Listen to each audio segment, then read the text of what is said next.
കൊടകര കുഴൽപ്പണ കവർച്ചാ കേസിൽ BJP മുൻ office secretary Tirur സതീഷിന്റെ മൊഴിയെടുക്കാത്തത് തെളിവുകളില്ലാത്തത് കൊണ്ടാണ് എന്നാണ് ED വിശദീകരിക്കുന്നത്. പണത്തിന്റെ ഉറവിടം കണ്ടെത്തുന്നതിന് ആദായ നികുതി വകുപ്പ് അന്വേഷണം തുടങ്ങി എന്ന വിവരവും അതിനോട് ചേർത്ത് വെച്ച് പറയാനുണ്ട്.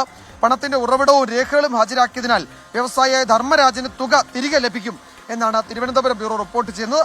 ശ്രീകാന്താണ് വിശദാംശങ്ങളുമായി ചേരുന്നത്. ശ്രീകാന്ത്, അപ്പോൾ ഈ തിരൂർ സതീഷിന്റെ മൊഴിയെടുക്കാത്തതിന്റെ കാരണം അയാൾക്ക് അദ്ദേഹത്തിന് ഈ വിവരം, അതായത് ഉറവിടം സംബന്ധിച്ച തെളിവുകൾ കൈമാറാൻ കഴിയാത്തത് കൊണ്ടാണ് എന്നാണോ ED ഇപ്പോൾ പറയുന്നത്? തീർച്ചയായും ഈ കൊടകര കേസുമായി ബന്ധപ്പെട്ട എൻഫോഴ്സ്മെന്റ് ഡയറക്ടറേറ്റിലെ ഉദ്യോഗസ്ഥർ അവരുമായി സംസാരിക്കാൻ സാധിച്ചപ്പോഴാണ് നമുക്ക് ഈ വിവരങ്ങൾ കിട്ടിയത്. അതായത് ഈ കൊടകര കുഴൽപ്പണ കവർച്ചാ കേസിൽ ആദായ നികുതി വകുപ്പും അന്വേഷണം നടത്തുന്നുണ്ട് എന്നുള്ളതാണ് കിട്ടുന്ന സ്ഥിരീകരണം. അതിപ്പോൾ തുടങ്ങിയതല്ല, അത് നേരത്തെ തന്നെ അവർ അന്വേഷണം ആരംഭിച്ചിരുന്നു എന്നുള്ള വിവരം വരുന്നുണ്ട്. ആദായ നികുതി വകുപ്പ് ഉറവിടത്തെക്കുറിച്ച് എന്തുകൊണ്ട് അന്വേഷിക്കുന്നില്ല എന്ന ചോദ്യം ഉയർന്നിരുന്നു. പണത്തിന്റെ ഉറവിടം കണ്ടെത്തുന്നതിന് വേണ്ടി അവർ അന്വേഷണം ഇതിനോടകം ആരംഭിച്ചിട്ടുണ്ട്. ഹൈക്കോടതിയിൽ ആദായ നികുതി വകുപ്പ് ഇത് സംബന്ധിച്ചൊരു സത്യവാങ്മൂലവും നൽകിയിട്ടുണ്ട് എന്നുള്ള കാര്യം നമ്മളിപ്പോൾ സ്ഥിരീകരിക്കുന്നുണ്ട്. ഇനി രണ്ടാമത്തെ കാര്യം, തിരൂർ സതീശന്റെ മൊഴി എന്തുകൊണ്ട് രേഖപ്പെടുത്തിയില്ല എന്നതിന് പോലീസ് പറയുന്നത് ഇങ്ങനെയാണ്: ആരോപണങ്ങൾക്കപ്പുറം കൃത്യമായ തെളിവുകൾ നൽകാൻ അദ്ദേഹത്തിന് സാധിക്കുന്നില്ല എന്നുള്ളതാണ്. അതായത് ഇദ്ദേഹത്തിന്റെ മൊഴി ED അല്ല രേഖപ്പെടുത്തിയത്, പോലീസ് രേഖപ്പെടുത്തി.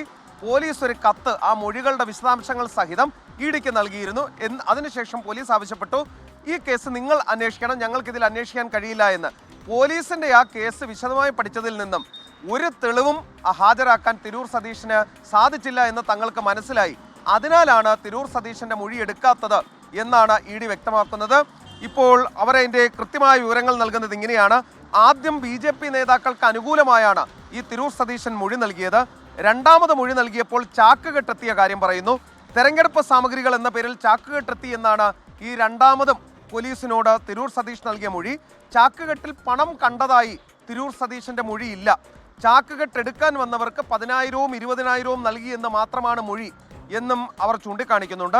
തിരൂർ സതീഷിന്റെ മൊഴിയുടെ അടിസ്ഥാനത്തിൽ കേസ് വീണ്ടും അന്വേഷിക്കണം എന്നാവശ്യപ്പെട്ട് പോലീസ് EDക്ക് കത്ത് നൽകിയിരുന്നു.